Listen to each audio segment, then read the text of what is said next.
Good day mga boss. Itong si Jimmy Malonzo ng Barangay Ginebra, San Miguel, matapos ng pakawalan ito sa BD ay nasa problemadong sistema na nga po ito ngayon. Dahil hindi na nga po ito makababalik pa sa PBE or kung merong mag-aalok sa kanyang kupunan, swerte niya na doon sa ibang liga. Ayon nga sa mga ulat, isa sa mga posibleng option para makabalik itong si Jamie Malonzo ay gawin itong trade asset ng Barangay Ginebra, San Miguel kung sakasakali. Dahil nga itong si Jamie Malonzo ay marami ang nagkaka-interes na kupunan ngayon sa PBA, especially po ang Tropang Giga. Opo, gagawin itong trade bait ng Barangay Ginebra, San Miguel para makuha ang isang player na matagal ng hangad ng Barangay Ginebra, San Miguel. Ayon nga sa mga ulat, kung papatusin niya ito ng agent ng nasabing player na si Jamie Malonzo, ay mayroong tsansa na makabalik agad ito.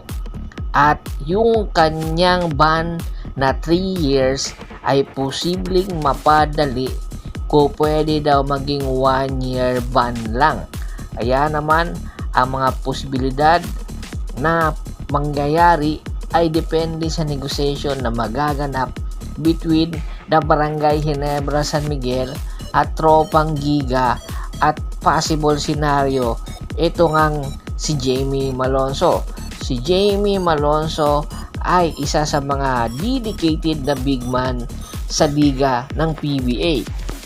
Bagamat maganda ang kanyang ipinapakita sa Barangay Ginebra sa mga nakaraan konferensya, ay napakalaking tulong ito. Bigla na lang ito na nag-anunsyo na papasukin ang free agent at pagkatapos noon ay pumirma sa Japan na hindi nga nagustuhan ng Barangay Ginebra, San Miguel, especially ni Coach Tim Con at ni Boss Al Francis Chua. Kaya ngayon pa lang, kung gusto ngang bumalik, ay gagamitin ng Barangay Ginebra, San Miguel si Jamie Malonzo at ang magiging kapalit ay itong si Ray Parks Jr. na napababalita ngang posible nang magbalik dito sa Pilipinas dahil nga ikinasal na kay Hainab Sarake.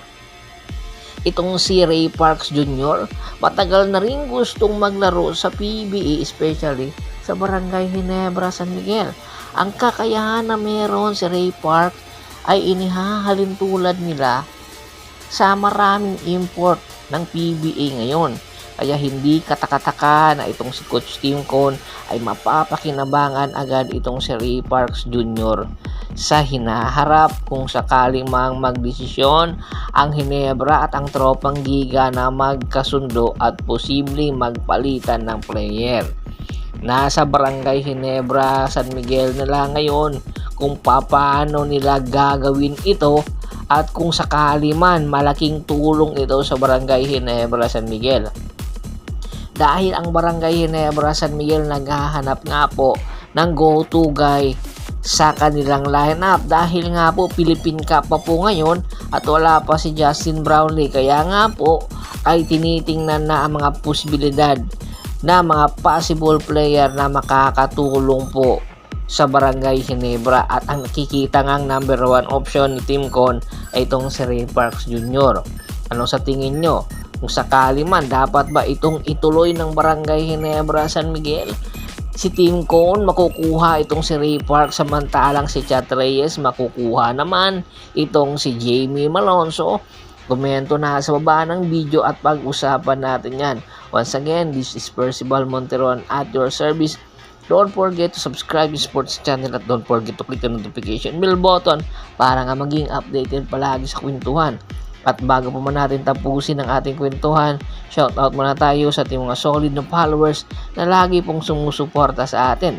Kay Kagawad Kat sa Kinudukusin ng Hagonoy, Bulacan, Anthony Lucky Alon at sa Lucky Alon family, Ricky Lanza ng Ricky Rider TV ng Tansa Cavite, Julius Roche, at syempre kay Sir Ronald Gato ng Abuyog Leyte. Marami pong salamat sa walang sawa niyong pagsuporta. Pakibisita na rin po ng Facebook fanpage ko na Hapris PH3 Polgoso at Bostor po para po sa mga karagdagan sports happening. Hanggang sa muling kwentuhan, maraming salamat po.